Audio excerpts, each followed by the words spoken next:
एफिसीहरूलाई पावलको पत्र 1 अध्याय। परमेश्वरको इच्छाद्वारा ख्रिस्ट येशूको प्रेरित पावलबाट ख्रिस्ट येशूमा विश्वासी एफिससमा भएका सन्तहरूलाई हाम्रा परमेश्वर पिता र हाम्रा प्रभु येशू ख्रिस्टबाट अनुग्रह र शान्ति। हाम्रा प्रभु येशू ख्रिस्टका परमेश्वर र पिताको प्रशंसा होस्, जसले हामीलाई स्वर्गीय स्थानहरूमा हरेक आत्मिक आशिषले ख्रिस्टमा आशीर्वाद दिनुभएको छ। उहाँको सामुन्ने पवित्र र निष्कलङ्क होऔँ भनेर संसारको उत्पत्तिभन्दा अघिबाटै उहाँले हामीलाई चुन्नुभयो। उहाँको इच्छाको लक्ष्य अनुसार ख्रिस्ट येशूद्वारा प्रेममा उहाँले हामीलाई आफ्ना सन्तान हुनलाई अघिबाटै नियुक्त गर्नुभएको थियो। यस हेतुले कि उहाँले हामीलाई आफ्ना प्रिय पुत्रमा सित्तैमा दिनुभएको आफ्नो महिमामय अनुग्रहको प्रशंसा होस्। उहाँको अपार अनुग्रह अनुसार ख्रिस्टको रगतद्वारा हामी उहाँमा उद्धार, हाम्रा पापको क्षमा पाउँछौँ, जुन अनुग्रह उहाँले हामीलाई प्रशस्त मात्रामा दिनुभयो।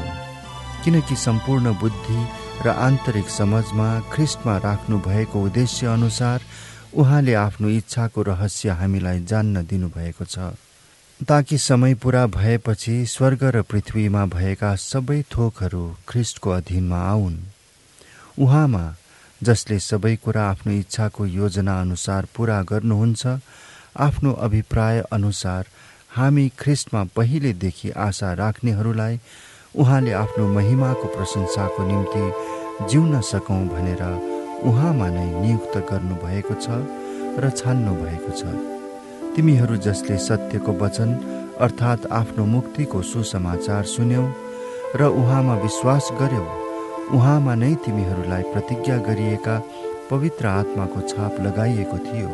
परमेश्वरको आफ्नो सम्पत्ति अर्थात् हामीहरूले हाम्रो पूर्ण उद्धार नपाएसम्म उहाँका महिमाको प्रशंसाको निम्ति पवित्र आत्मा हाम्रो उत्तराधिकारको पैना हुनुहुन्छ। प्रभु येशूप्रति रहेको तिमीहरूको विश्वास र सबै सन्तहरूप्रति तिमीहरूका प्रेमको विषयमा मैले सुनेको कारणले नै मेरो प्रार्थनामा तिमीहरूलाई सम्झना गर्दै तिमीहरूका निम्ति धन्यवाद दिन म थामिन्न। म प्रार्थना गरिरहन्छु कि हाम्रा प्रभु येशू ख्रिस्टका परमेश्वर महिमाका पिताले तिमीहरूलाई उहाँको विषयको ज्ञानमा बुद्धि र प्रकाशको आत्मा दिउन्। म यो पनि प्रार्थना गर्दछु कि तिमीहरूको हृदयका आँखा उज्यालो होस् र कुन आशाको निम्ति उहाँले तिमीहरूलाई बोलाउनु भएको छ र सन्तहरूमा उहाँको महिमित उत्तराधिकारको सम्पत्ति के हो सो तिमीहरूले जान्न सक। अनि हामी विश्वास गर्नेहरूका निम्ति उहाँको शक्तिको असीम महानता के हो सो तिमीहरू जान्न सक। त्यो शक्ति उहाँको महान सामर्थ्यको काम नै हो, जो उहाँले ख्रिस्टमा पुरा गर्नुभयो जब उहाँले ख्रिस्टलाई मरेकाहरूबाट जीवित पार्नुभयो अनि स्वर्गीय स्थानहरूमा आफ्नै दाहिने बाहुलीपट्टि बसाल्नुभयो। सबै शासन र अधिकार र शक्ति र राज्यमाथि र यस युगका मात्र होइन, तर आउने युगका पनि जति नाउँ छन् ती सबैमाथि उहाँलाई राख्नुभयो। र परमेश्वरले सबै कुरा उहाँका पाउमुनि राखिदिनुभयो र मण्डलीको निम्ति उहाँलाई नै सबै कुराको शिर बनाइदिनुभयो, जुन मण्डली उहाँको शरीर, उहाँको पूर्णता हो र उहाँले नै सबै थोक परिपूर्ण पार्नुहुन्छ। एफिसी 2 अध्याय। तिमीहरू आफ्ना अपराध र पापहरूद्वारा मरेको बेलामा उहाँले तिमीहरूलाई जीवित पार्नुभयो। यिनैमा यस संसारको रीति अनुसार र आकाशको शक्तिको मालिक अनुसार अनाज्ञाकारिताका सन्तानमा अहिले काम गर्ने आत्मा अनुसार तिमीहरू अघि एकपल्ट चल्दै थियो। तिनीमध्ये हामी सबै पनि शरीर र मनका इच्छा पूरा गरेर आफ्नो पाप स्वभावका लालसामा अघि जिउँथ्यौँ र बाँकी मानिस जस्तै हामी स्वभावैले क्रोधका सन्तान थियौँ। तर परमेश्वर जो कृपामा धनी हुनुहुन्छ, उहाँले आफ्नो महान प्रेमद्वारा हामीलाई प्रेम गर्नुभयो। यसकारण पापमा हामी मरेका भए तापनि उहाँले हामीलाई ख्रिस्टसँगै जीवित पार्नुभयो। अनुग्रहबाट नै तिमीहरूले उद्धार पाएका छौ र उहाँसँग हामीलाई उठाउनुभयो अनि स्वर्गीय स्थानहरूमा ख्रिस्ट येशूसँग बसाल्नुभयो। यो चाहिँ ख्रिस्ट येशूमा हामीप्रति उहाँको दयामा आफ्नो अनुग्रहको असीम सम्पत्ति आउँदा युगहरूमा देखाउनलाई हो, किनभने अनुग्रहबाट विश्वासद्वारा तिमीहरूले उद्धार पाएका छौ र यो तिमीहरू आफैबाट होइन, यो त परमेश्वरको वरदान हो, कर्महरूद्वारा होइन, नत्र त मानिसले घमण्ड गर्नेछ। किनकि हामी असल कामहरूका निम्ति ख्रीष्ट येशूमा सृजना गरिएका उहाँका हातका सिप हौँ। हामी ती बमोजिम हिँडौँ भन्ने हेतुले परमेश्वरले पहिलेबाटै ती तयार गर्नुभएको थियो। यसकारण याद राख, अघि तिमीहरू शरीर अनुसार अन्य जाति छँदा शरीरमा हातबाट खतना गरिएकाहरूले तिमीहरूलाई बेखतनाका मान्दथे। याद राख, तिमीहरू त्यस बेला ख्रीष्टबाट अलग, इस्राएलका नागरिक हकबाट बाहिर भएका थियौ र प्रतिज्ञाका करारहरूबाट बिराना, आशा नभएका र यस संसारमा परमेश्वर रहित थियौ। तर तिमीहरू जो त्यस बेला ख्रीष्ट येशूबाट टाढा थियौ, अब ख्रीष्टको रगतले नजिक भएका छौ। किनकि उहाँ नै हाम्रो शान्ति हुनुहुन्छ। उहाँले हामी दुवैलाई एउटै बनाउनु भएको छ र विभाजन ल्याउने शत्रुताको पर्खाल भत्काइदिनु भएको छ।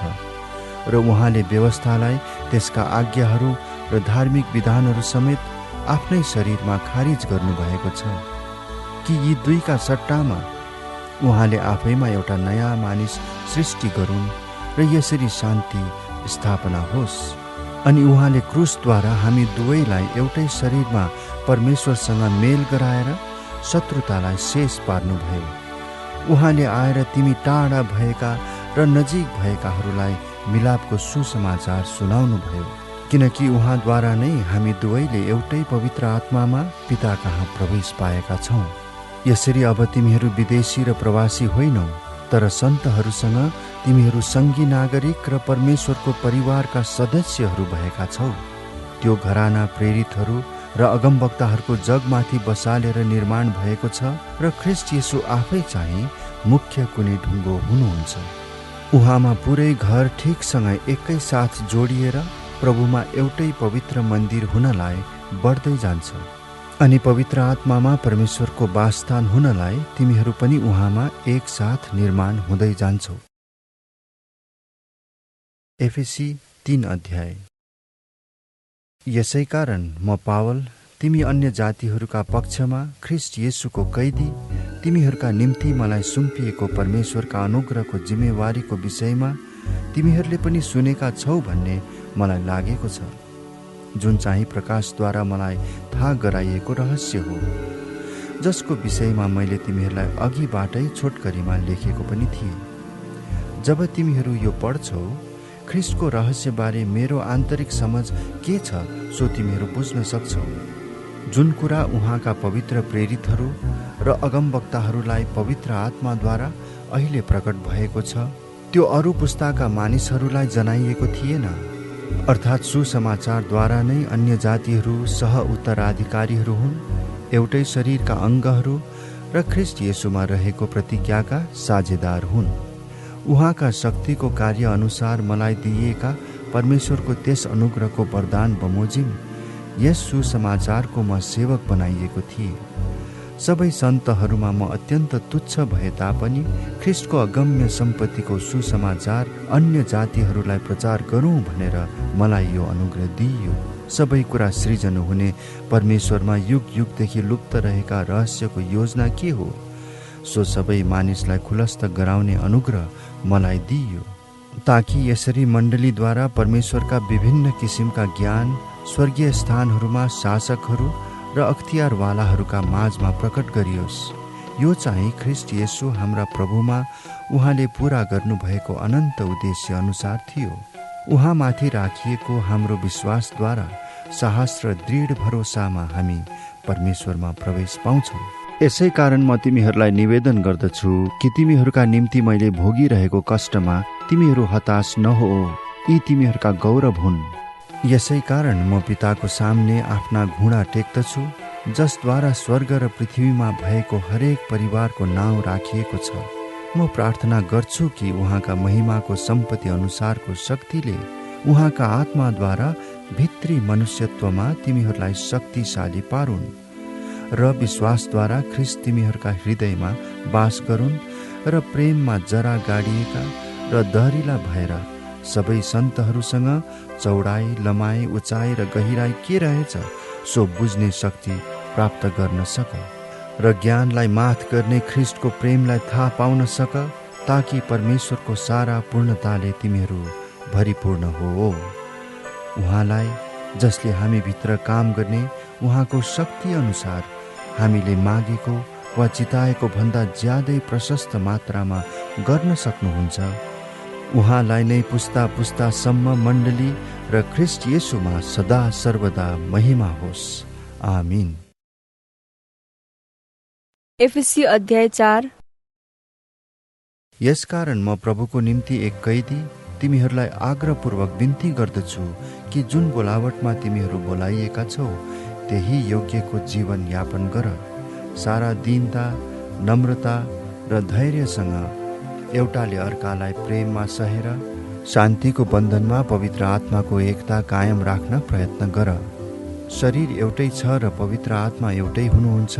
जसरी तिमीहरू बोलाइँदा एउटै आशामा बोलाइएका थियौ, जुन आशा तिमीहरूको बोलावटसँग गाभिएको छ। एउटै प्रभु, एउटै विश्वास र एउटै बप्तिस्मा, हामी सबैका एउटै परमेश्वर र पिता, जो सबैमाथि, सबैका मध्य र सबैमा हुनुहुन्छ। तर ख्रिस्टको वरदानको नाप अनुसार हामी हरेकलाई अनुग्रह दिइएको छ।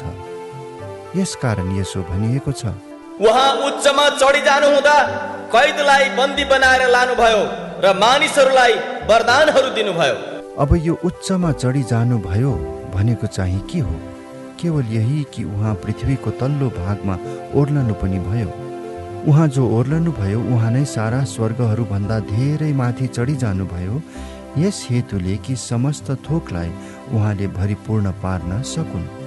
अनि उहाँका वरदानहरू चाहिँ यी नै थिए कि कोही प्रेरितहरू, कोही अगमवक्ताहरू, कोही प्रचारकहरू, कोही मण्डलीका पास्टरहरू र कोही शिक्षकहरू बनुन्, कि ख्रिस्टको शरीर निर्माण होस् र सेवाको काम गर्न सन्तहरू सुसज्जित होउन्, जबसम्म हामी सबैले विश्वासको र परमेश्वरका पुत्रको ज्ञानको एकता प्राप्त गर्दैनौँ र परिपक्व मानिस बनी ख्रिस्टका पूर्णताको नापसम्म पुग्दैनौँ।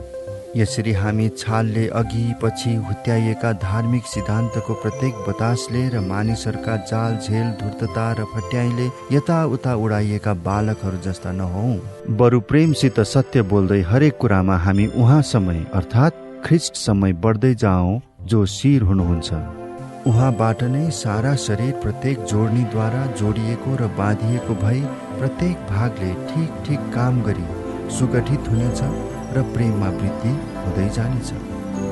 अब म यो जोड दिएर प्रभुमा भन्दछु र प्रभुमा गवाही दिँदछु कि अन्य जातिहरू जसरी तिनीहरूका विचारको व्यर्थतामा जिउँदछन्, त्यसरी तिमीहरू अबदेखि उसो नजियो।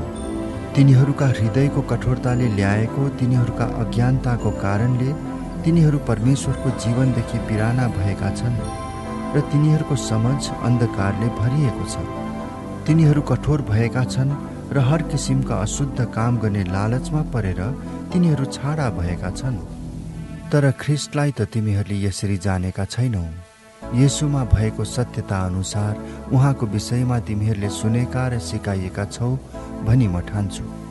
छली लालसाहरूद्वारा भ्रष्ट भएका तिमीहरूको अगाडिको जीवनको ढाँचासँग सम्बन्धित तिमीहरूको पुरानो स्वभाव त्याग र आफ्नो भित्री वर्तावमा नयाँ हो र परमेश्वरको स्वरूपमा साँचो धार्मिकता र पवित्रतामा सृष्टि भएको नयाँ स्वभावलाई धारण गर। यसकारण झुट त्यागेर हरेकले आफ्नो छिमेकीसँग सत्य बोल, किनकि हामी एउटै शरीरमा एउटा अर्काका अङ्गहरू हौं। क्रोध गर तर पाप नगर, घाम अस्ताउन अघि नै तिमीहरूको रिस मरोस् र दियाबलसलाई मौका नदेऊ। चोर्नेले अब उसो नचोरोस्, बरु उसले परिश्रम गरोस्। उसले आफ्नो हातले इमान्दारी साथ परिश्रम गरोस् र खाँचोमा परेकाहरूलाई दिन सकोस्। तिमीहरूका मुखबाट कुवाक्य ननिस्कोस्, तर समय सुहाउँदो र सुधार गर्ने मिठो वचन मात्र बोल्ने गर, जसबाट सुन्नेहरूलाई अनुग्रह मिलोस्। अनि परमेश्वरका पवित्र आत्मालाई दुखित नतुल्याओ, जसमा उद्धारका दिनको निम्ति तिमीहरू छाप लगाइएका छौ।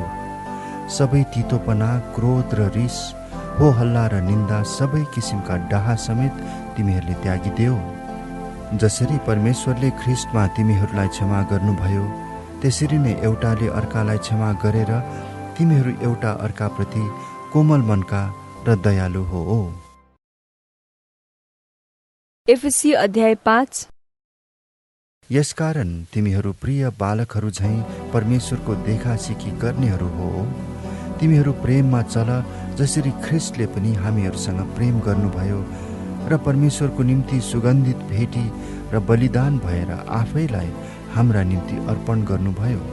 तर तिमीहरूका बीचमा व्यभिचार र सारा अशुद्धता अथवा लोभको नाउँ समेत नलियोस्, जो सन्तहरूका बीचमा हुन सुहाउँदैन।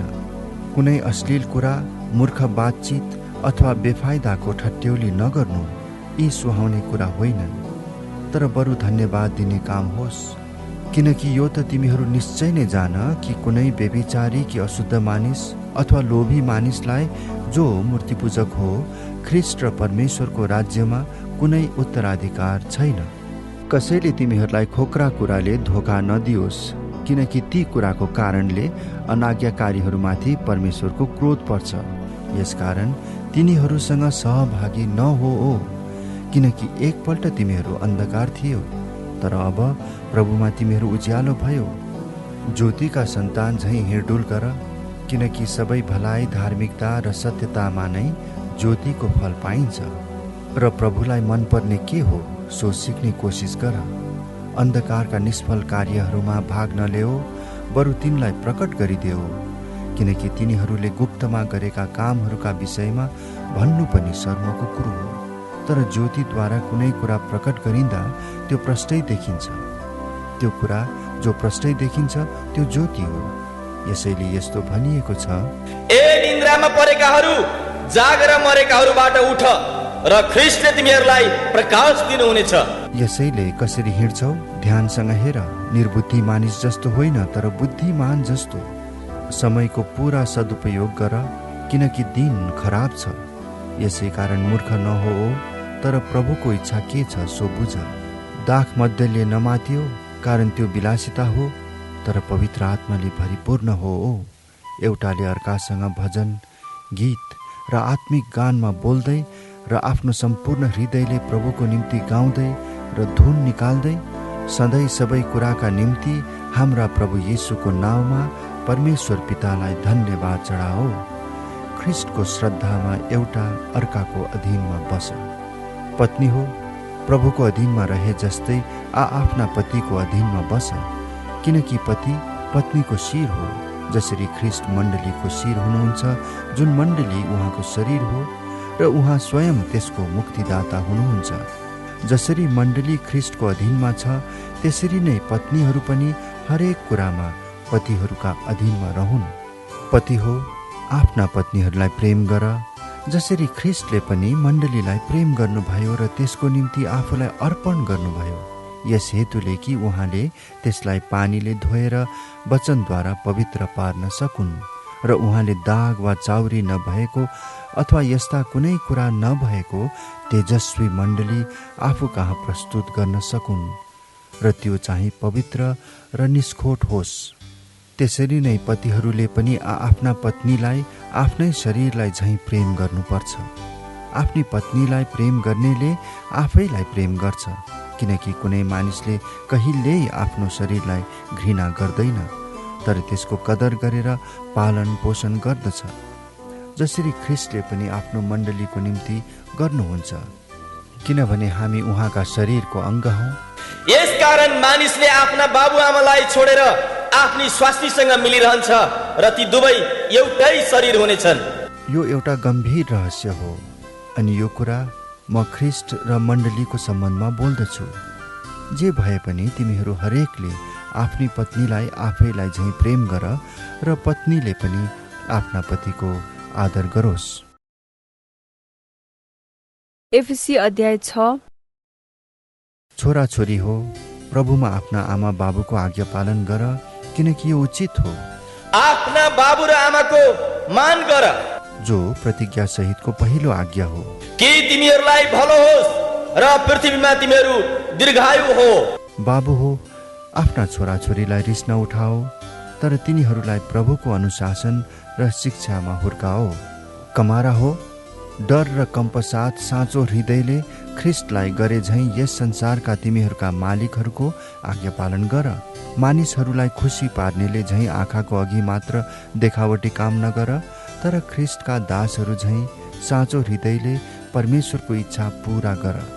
मानिसहरूका निम्ति होइन, तर प्रभुको निम्ति जस्तै गरी सदिच्छाले सेवा गर। यो जानेर कि चाहे त्यो कमारा होस् चाहे फुक्का, जसले असल काम गर्दछ त्यसले प्रभुबाट सोही बमोजिम पाउनेछ।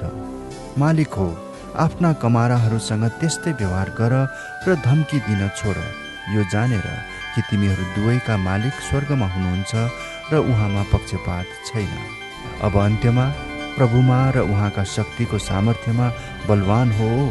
दियाबलसका युक्तिहरूका विरुद्धमा खडा हुन सक्नलाई परमेश्वरका सारा हात हतियार धारण गर, किनकि हामीहरूको युद्ध शरीर र रगतको विरुद्ध होइन, तर प्रधानताहरूका विरुद्ध, शक्तिहरूका विरुद्ध, वर्तमान अन्धकारका सांसारिक शासकहरूका विरुद्ध र स्वर्गीय स्थानहरूमा भएका दुष्ट्याइका आत्मिक सेनाहरूका विरुद्ध हो।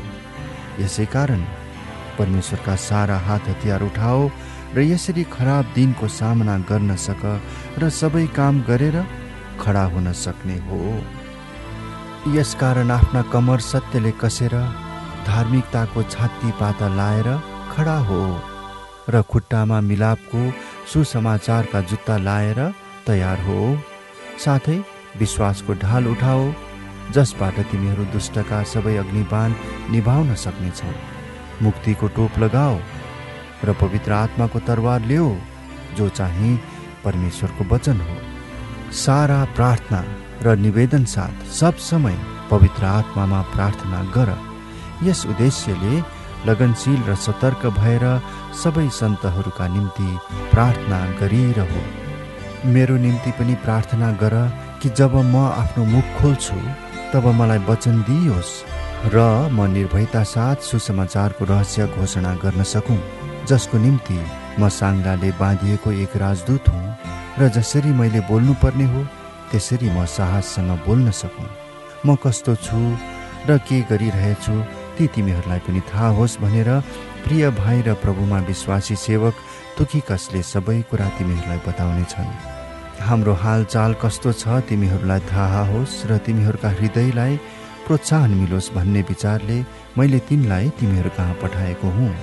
परमेश्वर पिता र प्रभु यीशु ख्रिस्टबाट दाजुभाइहरूलाई शान्ति र विश्वास सहितका प्रेम हाम्रा प्रभु यीशु ख्रिस्टलाई अमर प्रेम गर्नेहरू सबैसँग अनुग्रह रहोस्।